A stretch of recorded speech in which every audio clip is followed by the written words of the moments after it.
Congratulations, John. Thanks, Elizabeth. Congratulations. Drink it, right? Drink Elizabeth for you.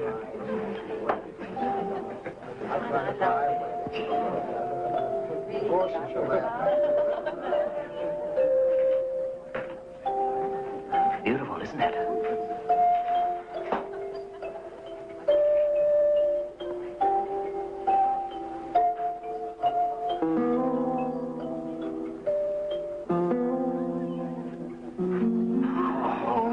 They are beautiful. Come, everyone, the wedding cake. Well, the wedding cake, come on. I'm very hungry tonight. I don't know whether these guys think how to make these things. No. Hey, come on, folks, cut the cake. Come on, let's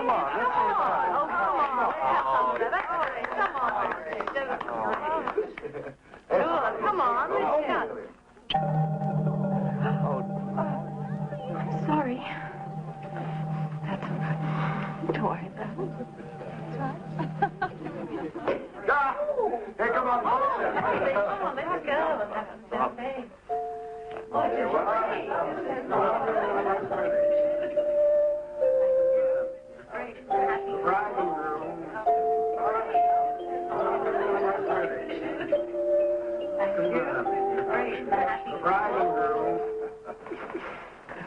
Well, she's a wonderful woman, John. I'm sure she'll make you very happy. I've been very happy. Marcie and I for the last 4 years. Oh, sure. But you need a wife, and Marcia needs a mother.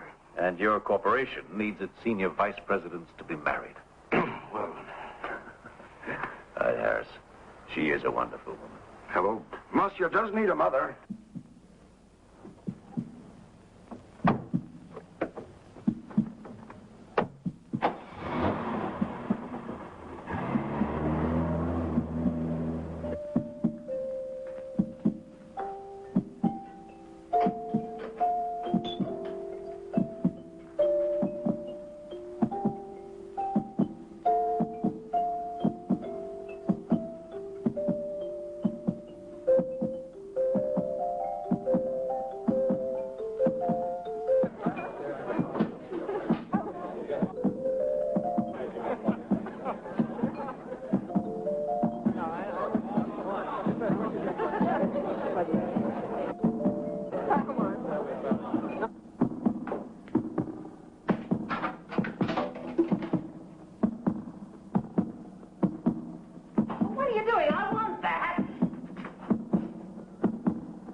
Oh, why should wrath be mute and fury dumb? I am no baby, I, that with base prayers I should repent the evils I've done. 10,000 worse than ever yet I did would I perform, if I might have my will. The thoughts of Aaron the Moor from Shakespeare's Titus Andronicus fairly mirror the mind of Marcie Quinton. Her brilliant father, John, moved to marriage for a second time.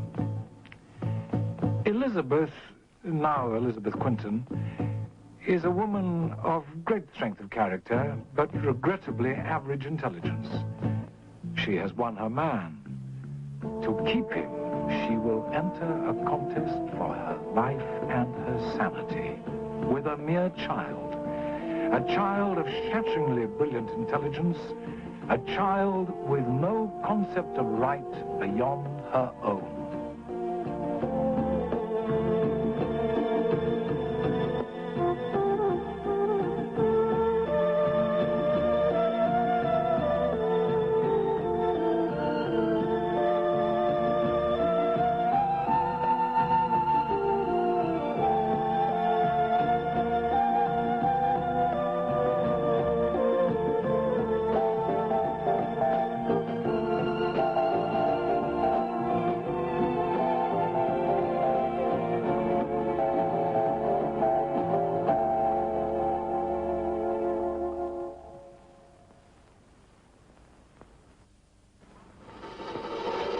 Marcie Quinton, brilliant, a flaring light on intellect. Calculating, vicious, determined that none but she would ever share her father's love. Marcie's mother died about 4 years before John married Elizabeth. It was an accident. Dear Elizabeth. Poor, dear Elizabeth. And will you devastate everybody at the conference tomorrow with your brilliance? Wax eloquent, as usual. Would you like some fresh coffee, though? No, I haven't time, really. How I envy you two. Quiet life in the country. Well, I suppose somebody's got to solve the world's problems. And you solve them better than anybody, Daddy. And I can't keep the world waiting. You look after Elizabeth. See you tonight. We'll take good care of each other.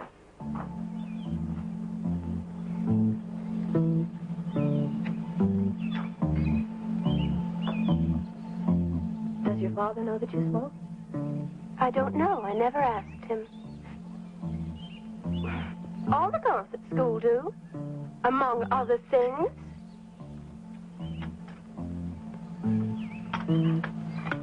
Just a minute. I'm not finished. I would like some hot coffee. Very hot.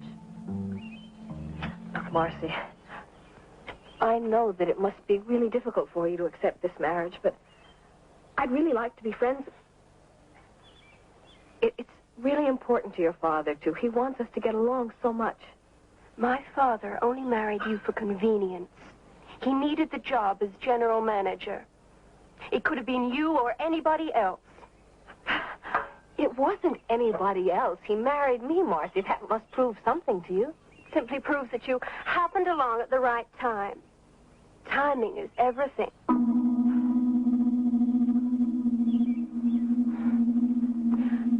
I would also like a clean cup.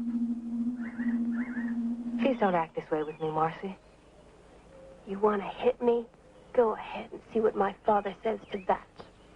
I had no idea that you felt this way. Look, I know that you love your father. Don't you want to make him happy? I make my father happy.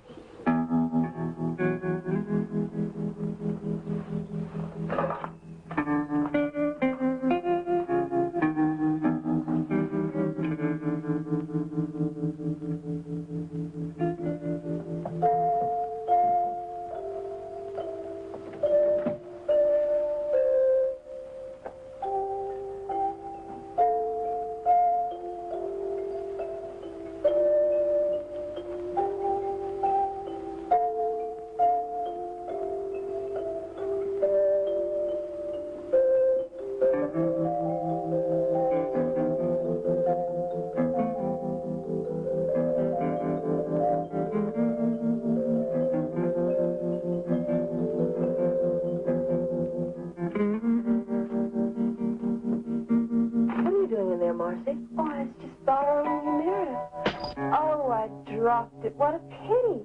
7 years bad luck.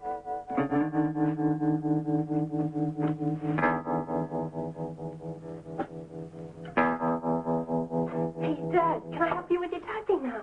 Oh, Elizabeth's already offered to lend a hand. Oh, aren't you lucky? How about a game of chess? Not tonight, Princess. Okay, I get the message. Hey, don't forget, you promised to go riding with me tomorrow. Don't let Dad work you too hard now. Night, Dad. Night, Princess.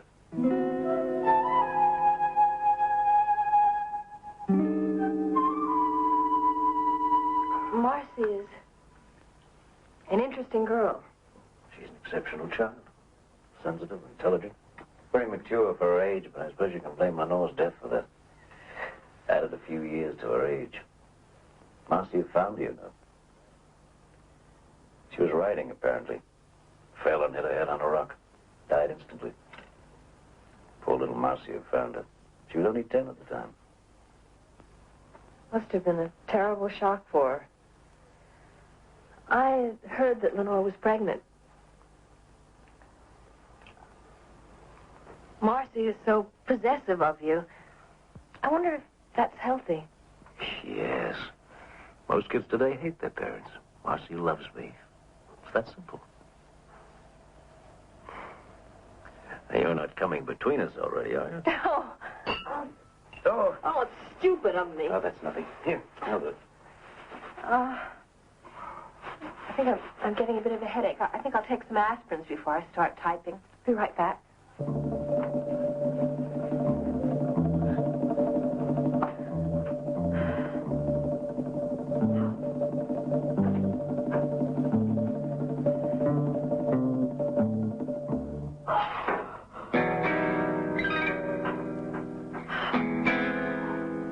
There's nothing there now. I'll get you a drink.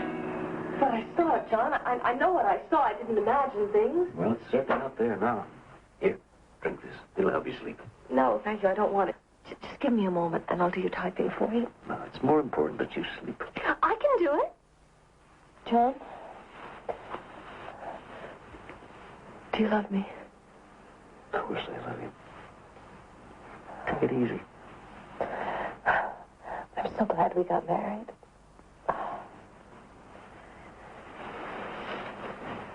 You won't be long coming to bed, will you? Not long.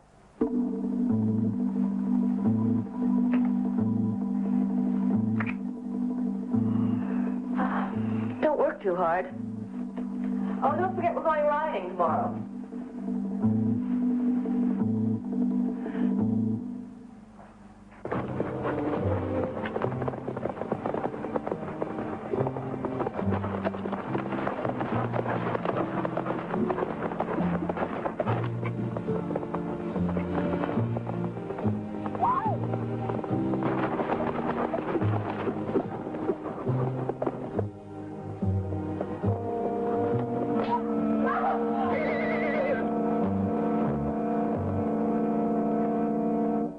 An accident. She did it on purpose, John. I'm sure of it. I could have been killed. That's an incredible idea.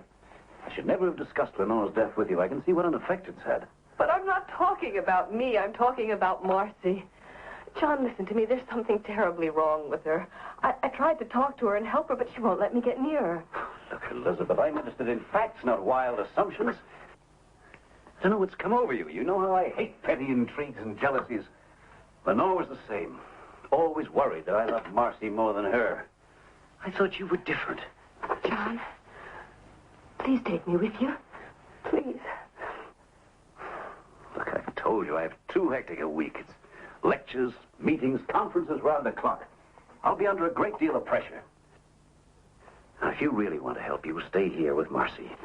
She hates me. You don't seem to understand that. Oh, look, that's ridiculous. Why, just last night she told me how worried she was about you.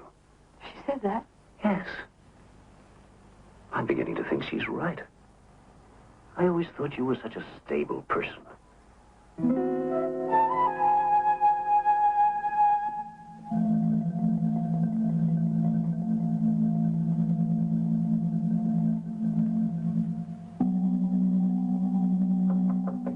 Marcie, dinner.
this masquerade. Look at you. Marcie, you...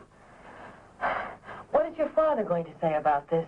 My father would probably say that you are losing your grasp on reality, Elizabeth, which is exactly what is happening. To use a popular term, you're cracking up. Why do you hate me so much? If you love your father, couldn't you accept me for his sake, knowing that he loves me and wants me in the house? My father only wants you to satisfy a prudish business problem. He really only needs me. I love your father, Marcie. Can you understand that? Can understand that? I will not tolerate it. There is no place for you here. Do you understand that? You're so sick. You need help, Marcie. Tell that to my father and see what he says. The best thing that you can do is to leave. If you must insist and stay and battle it out, I warn you that I will win.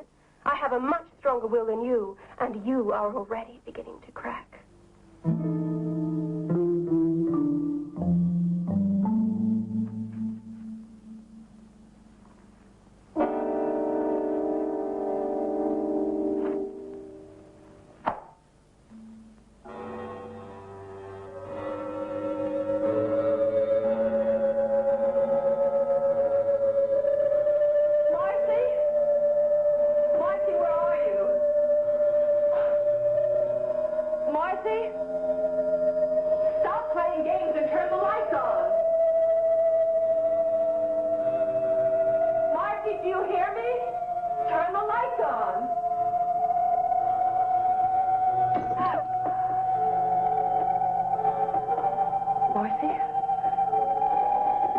Marcie, is that you?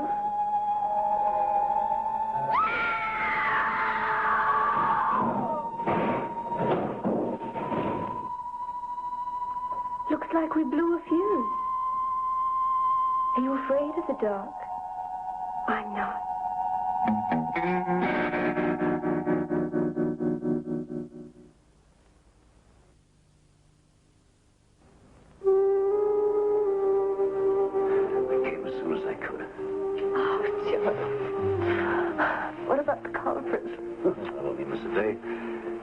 I'll fly back tonight.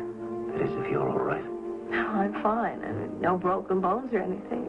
Just a bit of a shock. It's a stupid thing to have happened. It's my fault. I should have had the fuses checked. Thank God you're all right. Well, these are from Marcie. She's been marvelous. Tower of strength. She'll look after you when I'm away. John, couldn't we go away? Just the two of us someplace? Why do you want to go away? Well, this is my home. My work is here. Why should I leave? What's come over you? I always thought you were so strong and rooted to life. I'm beginning to think you're just the opposite. I am strong. Well, then, prove it to me.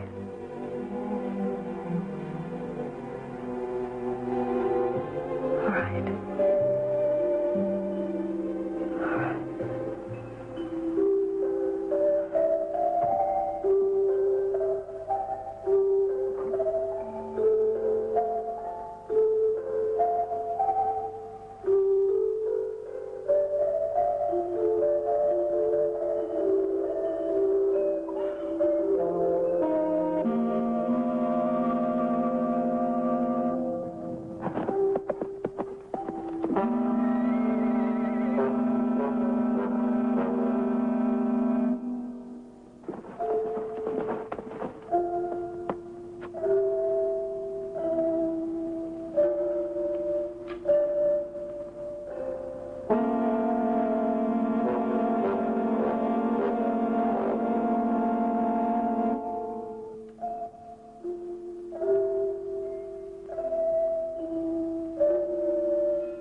Please leave me alone.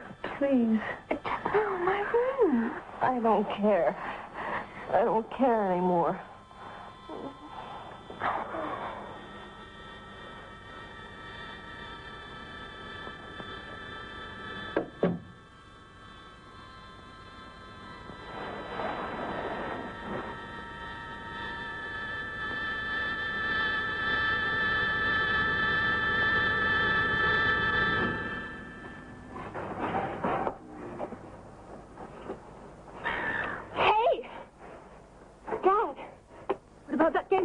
Promise me.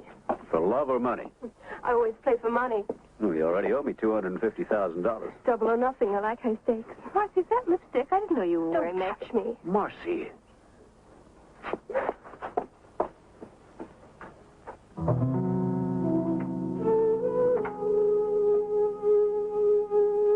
You're slipping, Marcy. If you're not careful, you're going to give yourself away. I don't see why. I'm superior to you in every respect. Oh, Marcy. If you were really superior to me, you wouldn't have to resort to all of these childish tactics you use. Don't touch that. Belonged to my mother. Was your mother in the way, too? Is that why you had to get rid of her? Don't say that. Why not, Marcy? It's true, isn't it? You were so jealous of your mother. You wanted your father all to yourself. Must have been terrible for you when you found out that your mother was pregnant. Did you decide to get rid of your mother and the baby all at the same time so that you could have your father all to yourself? Did you? Yes. Yes, I did. I'll get rid of you, too! No, Marcy, don't!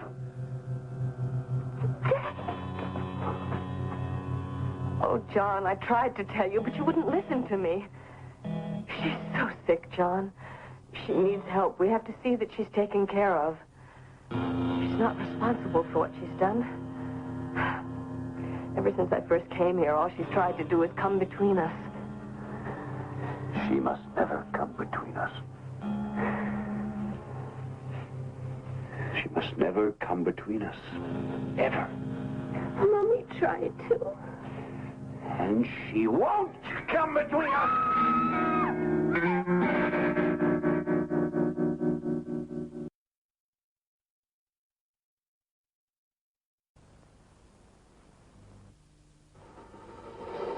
John Quinton was a brilliant man. He still is. In a quiet, private home for patients with severe nervous disorders. They say his condition was brought about by grief. The day after the funeral of his second wife, his daughter was riding. It seems the horse took fright, she was thrown, and broke her neck. Marcy was buried next to Elizabeth and Lenore. The two women in John Quinton's life. A life tinted with just a touch of evil. So, until next we meet, this is Anthony Quayle reminding you that there is a touch of evil in all of us. Good night. Pleasant dreams.